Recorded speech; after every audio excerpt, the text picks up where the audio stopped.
Hi, fourth graders, it's Mrs. Compton, and we're going to start today's lesson with a choral count by 1/8.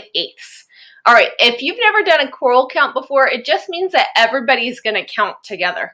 So if you're on Zoom, you're going to mute yourself or unmute yourself, depending on what your teacher says. And if you're by yourself, you're just going to count with me. So here we go. We're going to start with 1/8. So that's like one piece out of 8 pieces. So 1/8. Here we go. Ready? We're going to start with 1/8.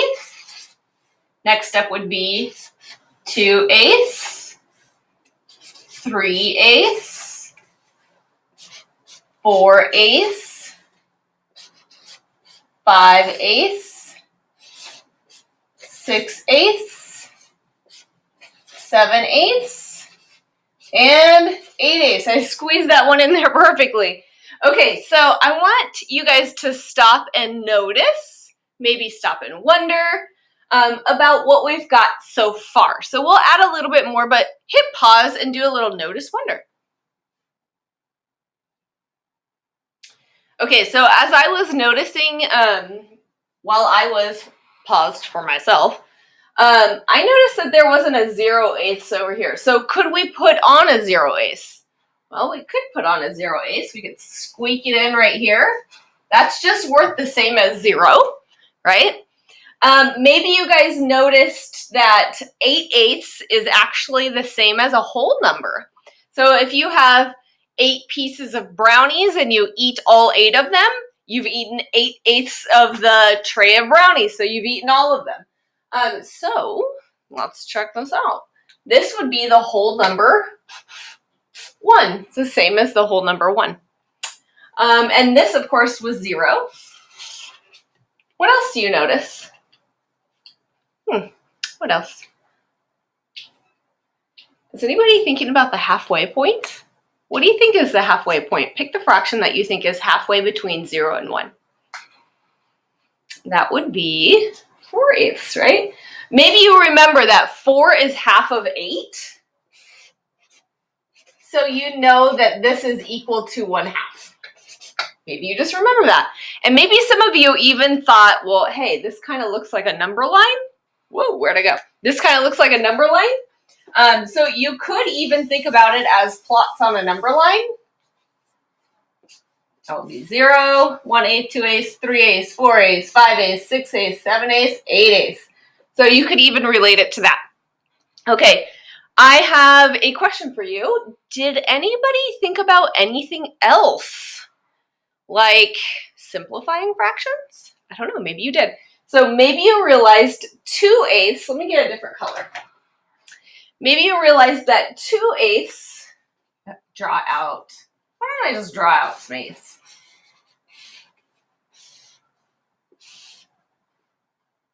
There's fourths, and I'm going to cut my fourths in half to get eighths. Okay, so if I have 2/8, I'm going to shade in these two because then I can fill up a whole row. If I shade in these two, it just makes things a little harder for me to see. So whenever I can shade a whole column or a row, then I do. All right, so maybe you realize that 2/8 is the same as a fourth. Can you guys see that? If we were to remove this middle line right here, you could see that this orange section would be one section out of 1, 2, 3, 4. So 2/8 equals 1/4. There's so many things that we can think about and realize when we do choral counts, right? So I'm just guessing what you may have said, and I have one more guess. And I'm going to guess that some of you said 6/8 can be reduced. It's not in its simplest form yet. So we can also draw out 6/8. So I'm going to draw it right here.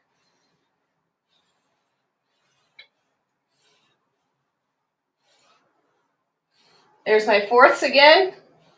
Cut my fourths in half. I get eighths. Now, I'm really thinking about how I'm going to shade this fraction.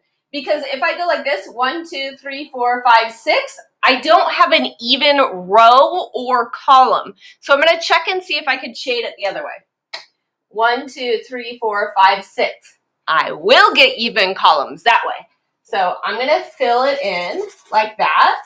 1, 2, 3, 4, 5, 6. That's 6/8.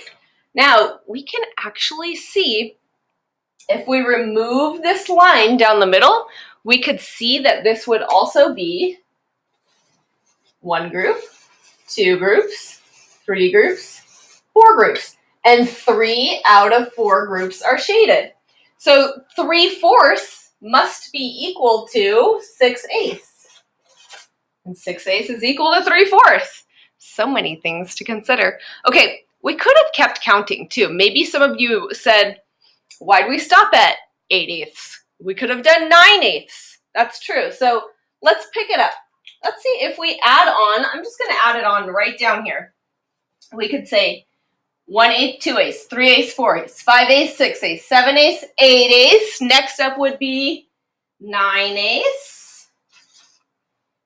10/8, 11/8, 12/8, 13/8, 14/8, 15/8, and 16/8. All right, you probably already know some things about that, right? So you probably already know that if you have a 9 over an 8, your 9's the numerator and the 8's the denominator, it's made up of a 8/8 plus one more eighth, right? You know that from our count. We went from 8/8 and we added another eighth. So maybe you realized, okay, that's the same as 1 1/8. Who knows what else you knew? Okay, I could see that you can't see my 1 1/8, so we've got to squeak down. Oh my gosh, my light is really bright. Okay, whoa, that's even brighter. Pointed at the floor. All right, so we've got 1 1/8 here. Can you find the other whole numbers? Can you find the other whole numbers? Let's see.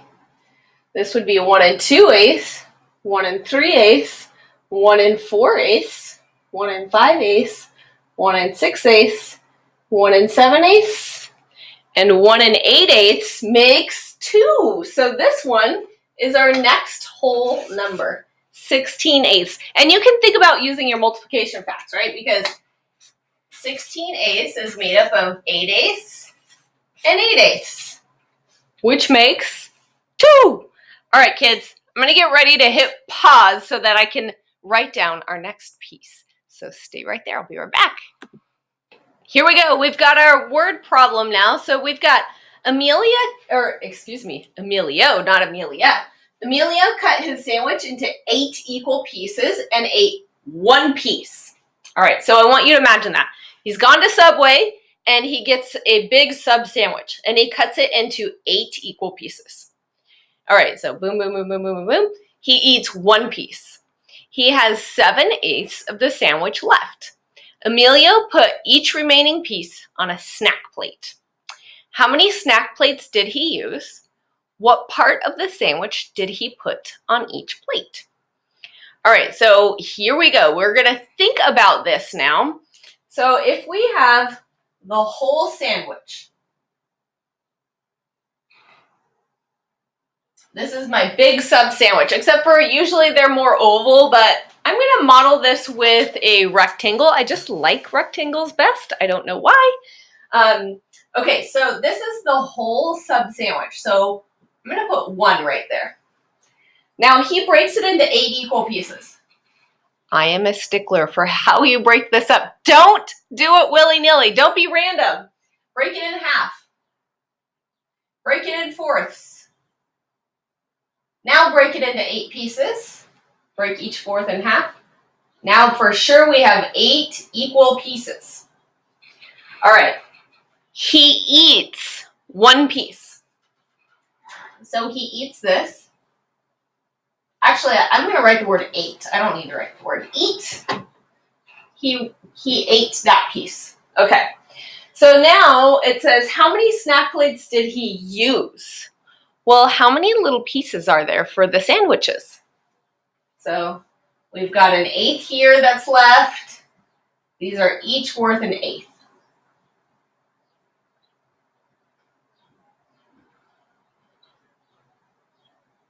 So these went on snack plates.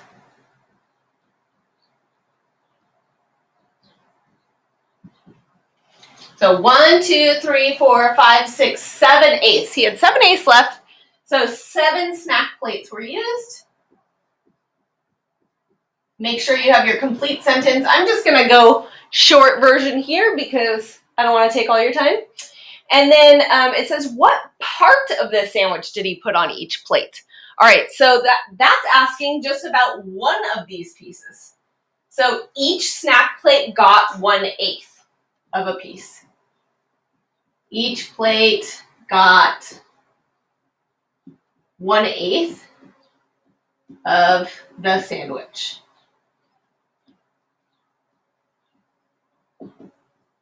These are called unit fractions. Any fraction that has a 1 at the top for the numerator is called a unit fraction. So this question's really wanting you to think about unit fractions and how they build and make other fractions. All right, kids, I'll see you next time. Bye.